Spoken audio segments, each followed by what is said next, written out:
नमस्कार विद्यार्थियों, आज हम कक्षा 10 गणित में छठे चैप्टर से आधारभूत समानुपातिक प्रमेय के बारे में पढ़ते हैं।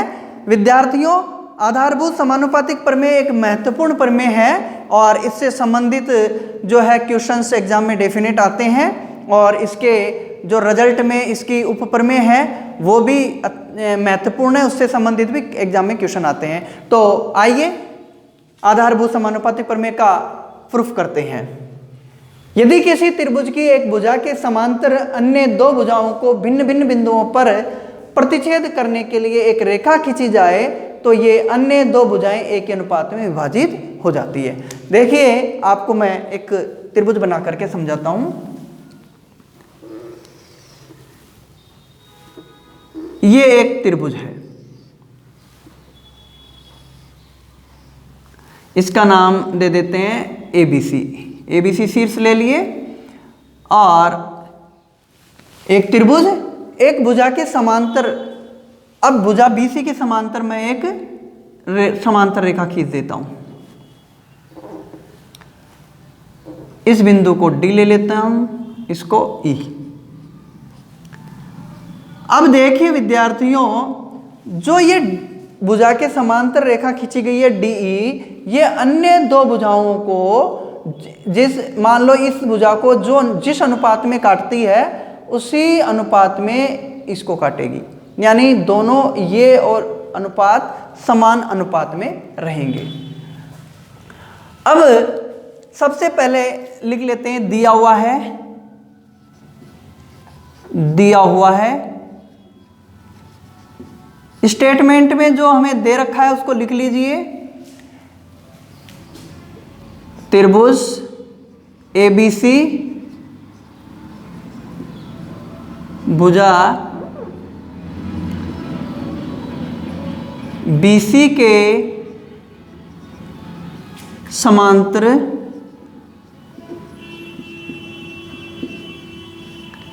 एक रेखा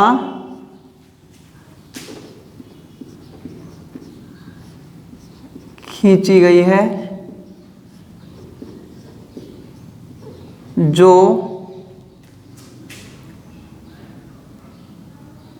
भुजाओं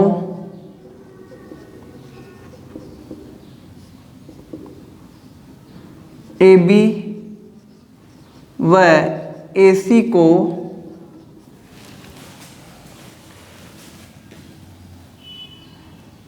D व E बिंदुओं पर काटती है।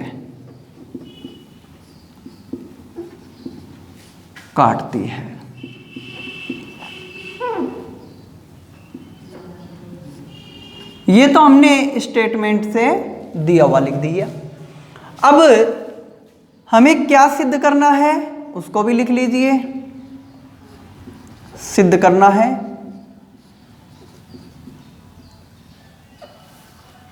विद्यार्थियों, जो ये अन्य दो भुजाएं एक ही अनुपात में विभाजित हो जाती है, यानी ये दो अन्य भुजाएं हैं, इसका अनुपात और इसका अनुपात समान आना चाहिए। तो AD बटे DB और AE बटे EC, ये हमें सिद्ध करना है, ये अनुपात समान आता है। अब रचना की जरूरत है, रचना वाला पार्ट कर लेते हैं। विद्यार्थियों, जब भी ये थ्योरम्स को प्रूफ करना हो तो 4 पार्ट में करते हैं। एक तो दिया हुआ है जो स्टेटमेंट से लिखते हैं, और सिद्ध करना है जो भी हमें सिद्ध करना होता है, और रचना आवश्यक हो तो रचना लिख लीजिए, आप डायरेक्ट प्रूफ कर दीजिए।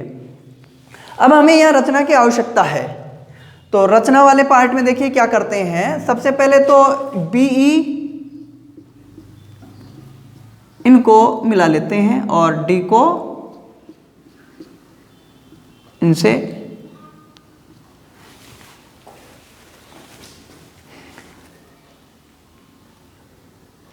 बिंदुओं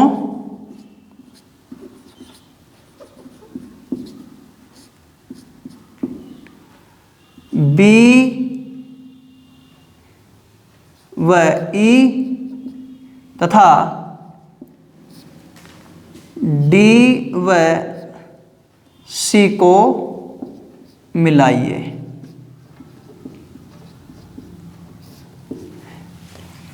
और एक काम और कर लीजिए, महत्वपूर्ण काम है, लंब की आवश्यकता। क्यों? क्योंकि त्रिभुज का एरिया निकालते हैं तो आधार 1/2 आधार इंटू ऊंचाई, ऊंचाई यानी लंबवत ऊंचाई। तो यहां से हमें लंब डालने होंगे, तो यहां डी से AC पर लंब डाल देता हूं मैं, DM, और E से AB पर लंब डाल देता हूं EN। तो विद्यार्थियों ये लंब दोनों ये हैं। DM ये लंब तो खींचा गया है किस पर? AC पर, तथा EN ये लंबवत है AB पर, खींचे।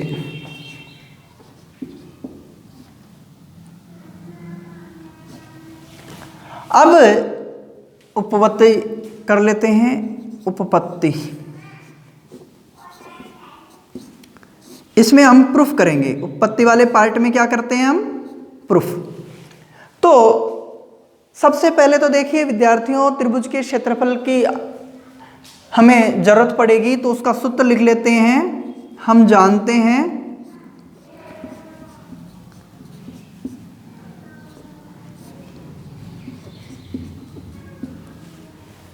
त्रिभुज का क्षेत्रफल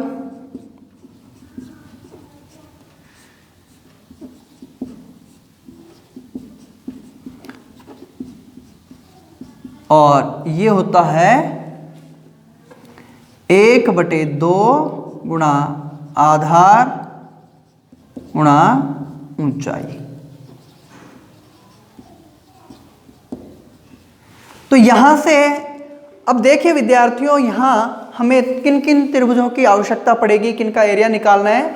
तो सबसे पहले ADE, फिर BDE और DEC, तीन तो ये हो गए। और देखिए दो लंब हैं इसमें, दो, एक तो EN और एक DM। तो ADE का क्षेत्रफल 2 बार काउंट करेंगे हम।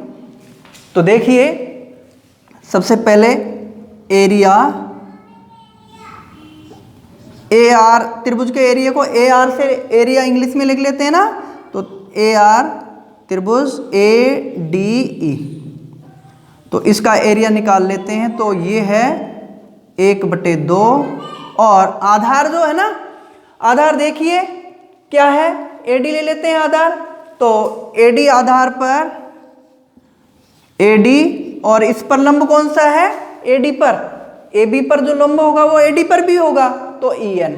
तो यहां से ऊंचाई ले लेते हैं लंब EN, और इसको समीकरण नंबर 1 दे दीजिए। फिर इसी प्रकार बाकी के भी निकाल लीजिए। इसी प्रकार यहां से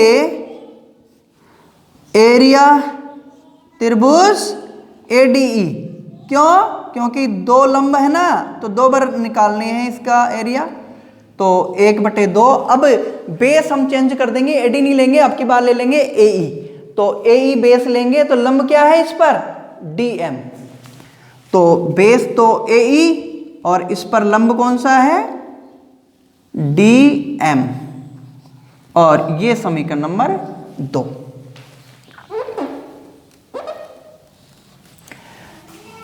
अब हमें 2 त्रिभुज, एक तो BDE ले लेते हैं और एक DEC। तो BDE एरिया त्रिभुज BDE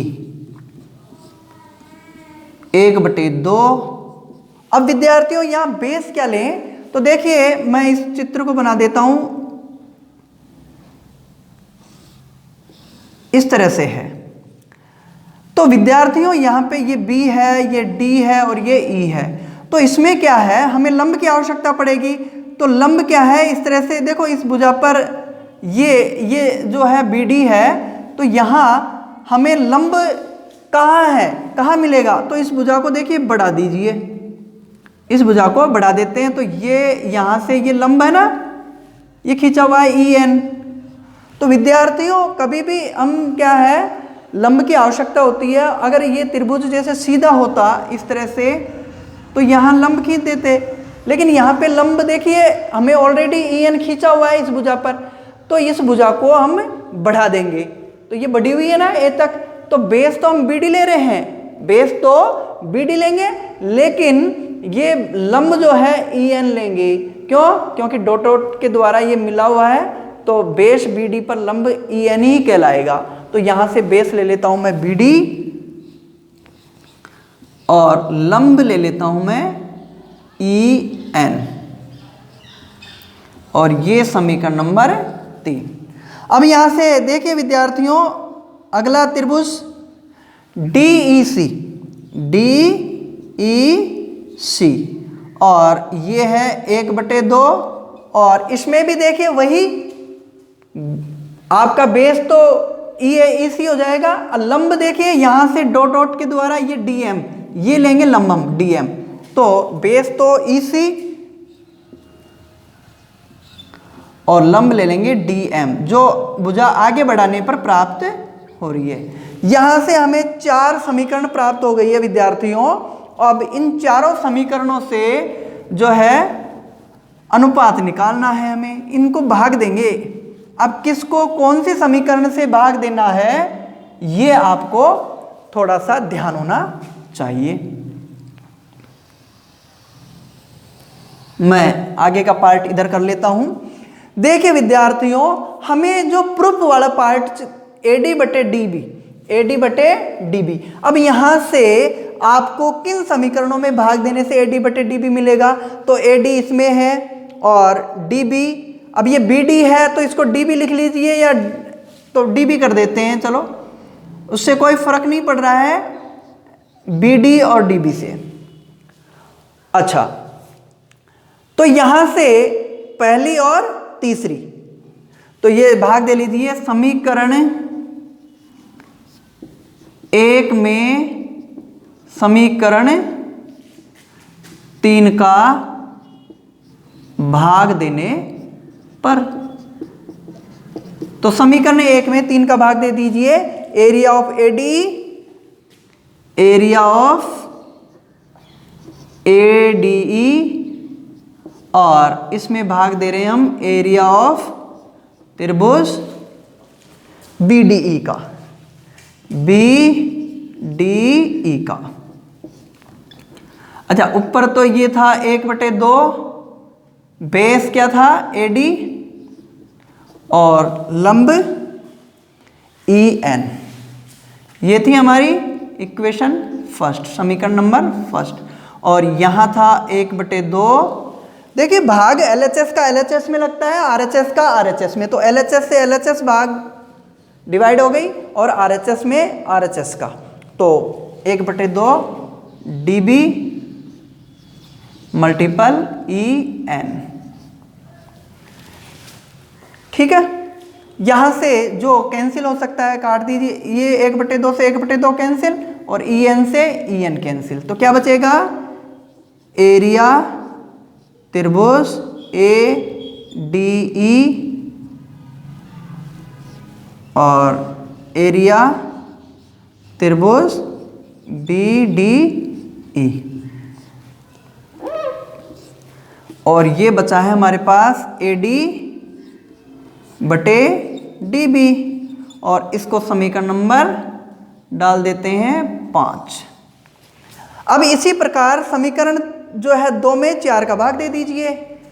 इसी प्रकार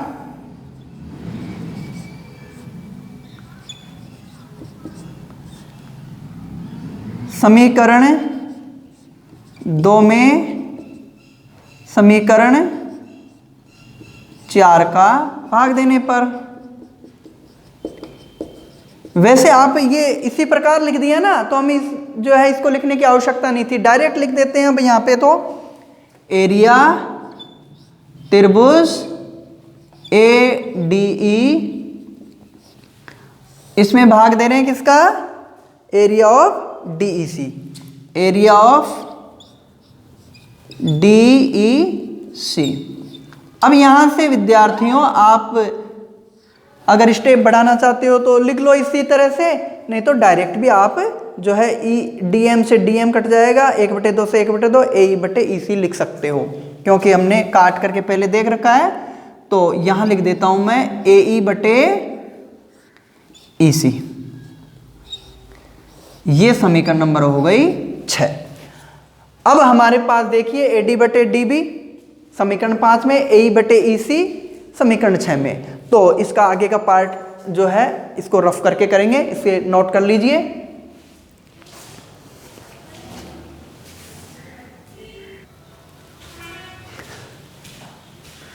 अब आगे करते हैं। समीकरण 5 हमें ये प्राप्त हुई है, समीकरण 6 ये प्राप्त हुई है। दोनों को समीकरण 5 व 6 से, समीकरण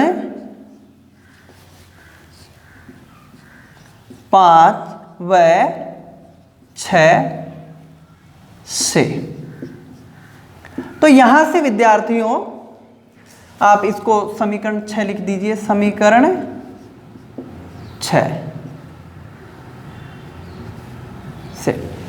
तो यहां से एरिया ऑफ ADE ये आ गया आपके पास, एरिया ADE। और देखिए विद्यार्थियों, थोड़ा सा एक आपको महत्वपूर्ण एक स्टेटमेंट लिख लीजिए, आपने पूर्व क्लासों में पढ़ा है इससे पहले।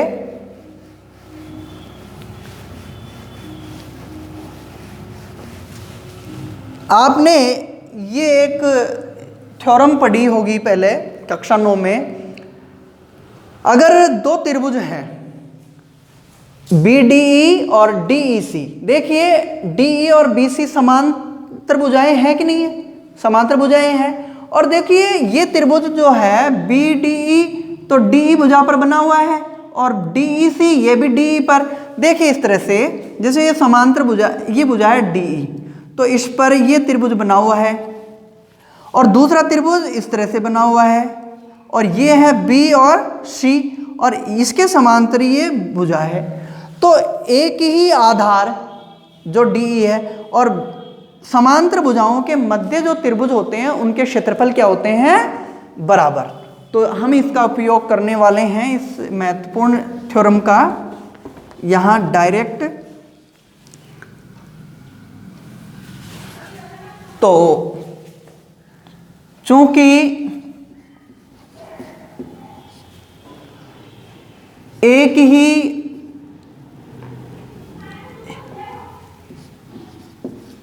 आधार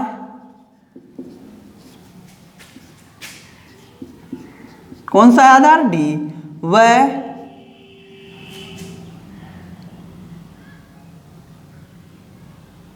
समांतर भुजाओं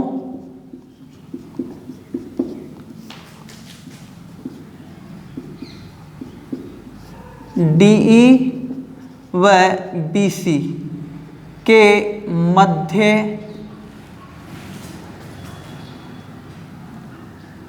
दोनों त्रिभुज D, हमारे दोनों त्रिभुज है BDE व DEC के क्षेत्रफल